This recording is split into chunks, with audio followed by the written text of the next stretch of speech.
Hey guys, it's Hannah. I'm here with my friend Bella from Argentina, and we're going to do a little bit of interview today to just get to know her and get to know what it's like to be a missionary. So one of the first questions that I have for you, Bella, is how does it feel to be a missionary? Well, obviously being a missionary kid, you grow up super differently than people like in America or have normal lives, I guess. But for me, I think of it more as like a blessing to be able to travel so much and impact so many people's lives and experience so much at such a young age. Like I'm only 15 and I've been to like 17 different countries. Wow. Being able to impact all those people. So I think it's a blessing to be able to do that. All right, so my next question is, what was it like growing up in a foreign country? Like, what's the days like for you? Well, there's really like no normal day in my life. Every day is different and holds a different adventure. You know, some days we could be traveling 16 hours to go to a castle club training to different province. Or some days I could be sitting in my living room doing online school or just hanging out with my friends. There's really like no normal for us. Normal. But it's exciting. I feel like I can attest to that. There's not been like one normal day since I've been here in Argentina. It's always like, hey, we're going on a road trip. Just prepare yourself. It's gonna be like 16 hours. No biggie. Not biggie. We do this all the time. Normal. Right. Okay, so I know the last time that you were in the States was back in 2017. Yes. Is there anything that you miss, or was there like any super cool things that you really enjoyed seeing while you were there? Yeah, I miss all of it. I always say I miss like my family and my friends the most, but like right after that goes Chick-fil-A and Target. And, like, the Lord's Chicken. Chick-fil-A. Everything. I miss a lot of the foods because here the foods are super different. They're very neutral. Yeah, it's very neutral and it's super different. Yeah. So I miss like the foods and everything there. And yeah, actually last year when we were in the States, we kind of did this like crazy road trip everywhere. We were like from coast to coast, crazy. So we were out in California and we got to go to San Francisco and like see the Golden Gate Bridge, and that was really cool. And then we were also in New York and then we got to go see Statue of Liberty. Then we were in DC and we saw like the thingy, what's it called? The white thingy? The Washington Monument? I'm not really American. We saw that. So it was a really cool trip. Okay, so speaking of one of your favorite places in America, what's like one of your favorite places in Argentina? That's a really hard question. Argentina is like a massive country. Yeah. And so we have like a little bit of everything. Like here in Buenos Aires, we have the city and it's super cool. It's like New York and it's really great. But I would have to say my favorite place is up 16 hours. We went on a road trip to Misiones because it's just like so much more tropical and like jungly. I don't know. I love it. I was born in El Salvador and I lived there for 2 years, and it kind of reminds me of there because it's like tropically and I don't know. I love it. I love it. I mean, it was pretty awesome. I wasn't expecting jumping into the car and riding 16 hours. We told her the night before. Yeah, the night before. Like, oh, by the way, I know you just got here, but road trip. I was like, cool. But I think I could live in Misiones up until I saw like a giant tarantula. Like no joke. I was there. Tarantulas are like massive. I was there, and although I didn't see a live one, I saw a dead one. I think that's kind of worse. Like shriveled up. It was like this big, shriveled in the hallway. Yes, it was like traumatizing. Yeah, it was like I wanted to run away and cry in a hole. Yeah, same. Anyways, so like, what's one of the best parts about being a missionary? Well, I feel like I kind of said that before. Being able to have so many experiences at such a young age and being able to just like meet so many new people and experience so many things, I think is a really cool and like unique thing that all missionary kids get to be a part of. And I think it's really cool to be like exposed to so much ministry, you know, and like grow up with that. And I think that's really cool. Yeah, I think that's awesome. You impact so many people because you travel so much, and you have the opportunity with being also homeschooled to just be able to, you know, take off, go on 16-hour road trips and be like, you know, do you know Jesus? Yeah, and I think it's cool too how I'm like a teenager. Yeah. I feel like a lot of teenagers believe it more in like, I don't know, like just get more faith if they see another teenager activating that and like acting upon that. they're like, oh, she can do it, I can do it. Definitely, and yeah. I think that's really cool. Yeah. All right, Bella, so what are some of the miracles that you've witnessed here? That's a really loaded question. I've seen a lot of miracles, but a lot of them are like flat feet growing arches, which is like kind of random. Yeah. But I've prayed for so many people with flat feet and they've grown arches, or like knees. There was this one lady who didn't have any cartilage in her knees, and we prayed for her, and all of a sudden she started dancing where she couldn't even stand up before. Wow. And it was crazy. But you said that at the school that you saw some people with we were feet. I went with Michelle to one of the schools to like evangelize for these kids, and we just had like a full-on prayer service, and one of these kids was like, you know, I have flat feet, I want to pray to have an arch. So we started praying for his foot, praying, checked at his foot, nothing was there, hadn't changed.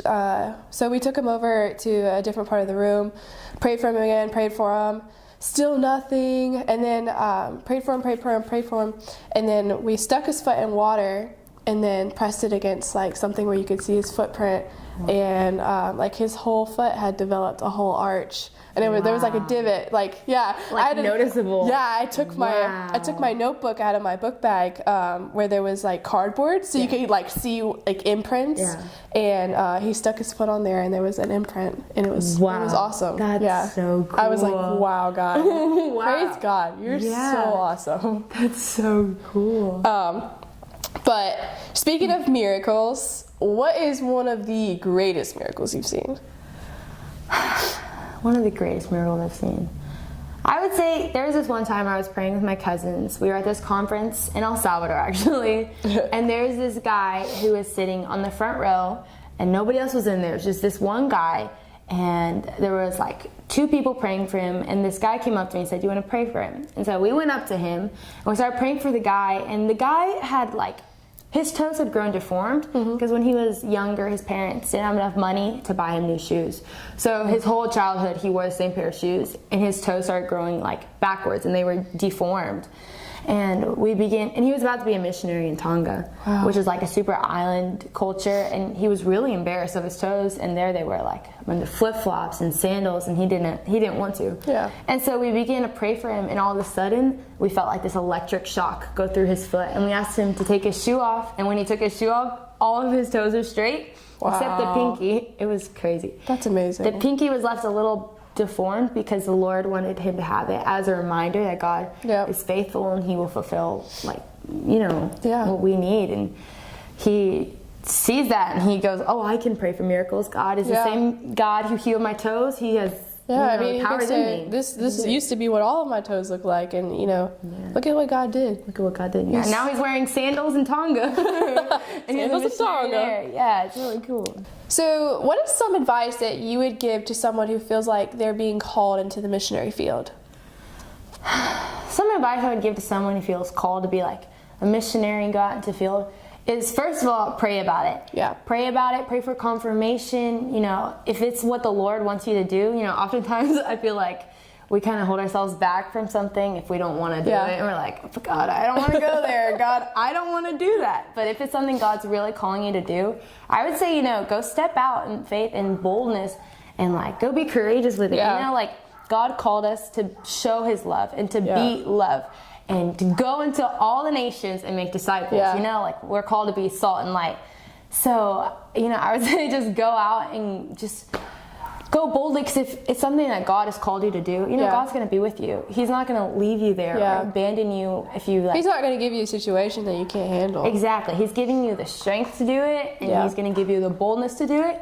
So I would say just go. Yeah. Just go and do it. I would say, I mean, even for me, just like praying to come to Argentina, I was like, God, like Argentina, why Argentina? I haven't even heard of that. Like where is that on the map? But the Lord was just like, go. Like you sing all the time about how, Spirit lead me. Listen, go. Actually let the Spirit lead you, and go do it. Yeah. Just say, yes, Father, I'm going. Yes. I'm all in. Yeah. Amen. So have you experienced anything like scary on the mission field? Oh, I most definitely have. There's a lot. a lot. It's dangerous out here. It's dangerous out here in the wild. In the wilderness. Yes, I would say one of the scariest things I've experienced here in Argentina was we were actually coming back from Misiones, and it was like a really bad thunderstorm. It was raining. My mom was driving, and my dad wasn't with us. We were in a car full of teenagers, so my mom was like, oh, I gotta get them home safely, 16 hours, let's go. And she was like already kind of scared. Like the worship music was all the way up. Price Jesus. She was like, we're gonna get there. Take the wheel. Exactly. We were like, okay, we gotta get there. And we had just experienced like the most incredible camp with these teenagers. Yeah. And, like the spirit was just so evident. Yeah, you guys were fired up. It was like on fire. And about like halfway through there, all of a sudden, it was like my mom, she didn't stop driving, but it was like there was this whole can that like pushed us off the road. Wow. It was terrifying. The wind just like threw us off. We started spinning in the air, and our car really should have flipped, but it didn't flip. And we got stuck in mud, and we were there like pouring rain. Our cell phones weren't working. There was no service. And then finally this guy started, he drove by, and we got this truck, and he helped us get out. We made it out safely, but it was like the most, I think, terrifying thing at the time. And I was 9, and I was sitting up front by my mom, and I was like, okay, I'm gonna die. I was like accepting that I was about to die. This is my fate. But no, I feel like the enemy just like really wanted to hurt us after having such a he wanted, cool like, weekend. that's just how the enemy works sometimes, you know, I feel like when you're not attacked, that's when you're not where you need to be in life. That's when you should be scared. Worried. Yeah, that's when you should be scared, is when you're not getting attacks from the devil, because, he wants to attack what you have inside. And if you don't have anything inside, then you should be worried. Yeah, you should. So what is like one of the funniest experiences that you've had out on the mission field? Like, I feel like it would be a lot of translation. There's been a lot of messing up with translating, like saying like bananas instead of like TV, like a lot of random ones.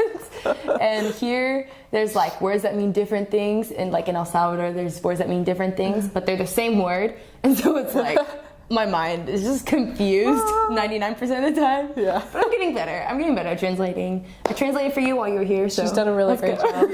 Thank you. And then I would also say, well, when I was in El Salvador, I was a little girl, so I was like 3 years old when we left. So I wasn't there like a long time, but 3 years old. Long enough time, like, okay, 3 years. We had this monkey at the campground, and his name was Pancho. Pancho, what's that mean? Pancho, it's hot dog. Hot dog monkey. Hot dog monkey. He was like my best friend. We would eat popsicles together, and there's pictures of us eating popsicles. Like there's these red popsicles, and we're sitting on the playground with the monkey. He was the greatest, honestly. We need to insert a picture. I'll insert right here. I'll show it to you. So one of my last questions is, and I have one more question after this, what can we as a church pray for you? Praying for protection, obviously, because, you know, when you're doing what the Lord has called you to do, and you're doing great things for the kingdom of God, you know, the enemy is just really gonna try to go up there and like go, pew, pew. He's like, whoop, they're valuable. He's like, gotta get them away. Yeah. Praying for protection for my family and I. And then, you know, praying that God would just continue to use Castle Club and all the ministries to reach the kids of Argentina, you know, keep on, you know, spreading that fire everywhere. And Absolutely. keep on, you know, teaching people with the media school, keep on being able to, you know, just teach everybody what we came here to do. Awesome. And lastly, is being a missionary awesome? I bet you wouldn't trade it for anything, would you? There's times where I'm like, really devastated that I don't have a normal life, but ultimately I would never trade my experiences to have a normal life. Obviously I'd still be happy if I had a normal life, but I feel like all the things I've experienced, all the things I've gone through as a missionary kid has ultimately made me who I am today, and I would never ever trade that. Well, that's awesome. I know, like, God's just gonna continue moving here, and we're so, you know, excited for you guys. I'm excited for you guys. I'm so glad I get to meet you guys. It was a blessing having you here. Yeah. I'm gonna cry. That's so emotional. But we love you, and we're gonna be praying for you guys. Thank you. I'm gonna come visit you guys soon. Promise. Heck yeah. see Bella show up at the church, I'll be go like, preach. "What up, girl?" It's me.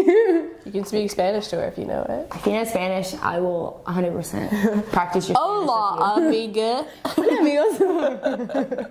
Well, Bella, I'll be the first to tell you, thank you so much for letting us interview you and just hear a little bit about your life. And Thank you for the opportunity. Yeah. Honestly, it was great. And we're going to be praying for you. We're going to be praying for God to move in Argentina and for the Spirit to just be ignited in these kids here, that God uses you and your family and the Castle Club to just spread like a wildfire in Argentina. And, you know, I can't wait to hear about all the great things that are happening, the bigger and all these miracles that you're going to see. It's just going to be amazing. And I'm excited for you guys. And thank you so much. I appreciate. We all appreciate all the prayers and everything. And you've been a blessing here. Thank you for impacting Argentina. And yeah, thank you for this opportunity. For real, it's cool. Yeah, super exciting. Well, you heard it from us. You heard it from us. Thank you. Thank you guys. God bless you. Bye.